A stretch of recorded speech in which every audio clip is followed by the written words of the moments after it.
Saturday, a man in Colleyville, Texas went to a mosque and took 4 people hostage. There, he threatened the lives of the people if a convicted terrorist from 15 years ago was not released. The man had been identified as British citizen Malik Faisal Akram, 44. After 4 hours of negotiations, the police killed the hostage taker. None of the people held captive, who were eventually rescued by police, were hurt. During the hostage-taking, he said that he had demanded the release of a Pakistani woman who had been arrested in Afghanistan, where the United States government claims that she had attempted to murder military personnel.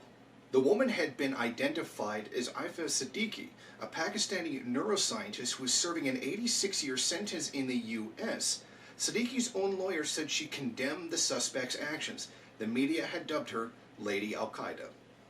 Initially, it was thought that her brother was the gunman, but later turned out to be a misunderstanding by the gunman's use of the word sister when referring to her as a fellow follower of Islam. Her arrest had been something of a controversy. Activists have called for her release on the grounds that the U.S. has insufficient evidence that she committed the crime. In Ghazni, Afghanistan, she was arrested by Afghan police and held for questioning by the FBI, where she allegedly shot a visiting FBI and Army personnel with an M4 carbine from the floor and was shot in the abdomen and returned fire.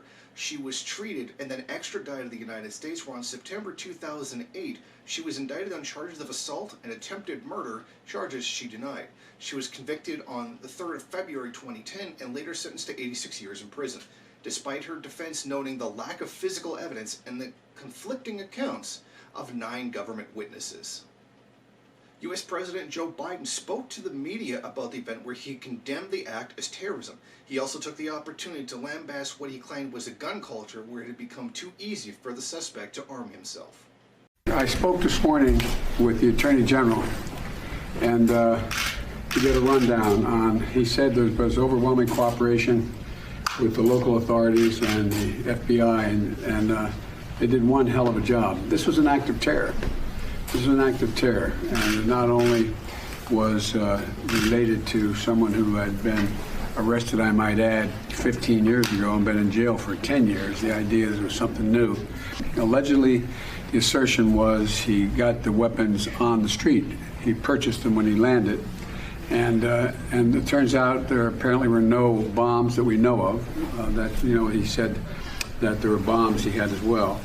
But he apparently he spent the first night in a homeless shelter. I don't have all the detail yet, so I'm reluctant to go into much more detail. In the meantime, the public and government officials have celebrated the police for their actions and saving the hostages without there being a single injury to any of them.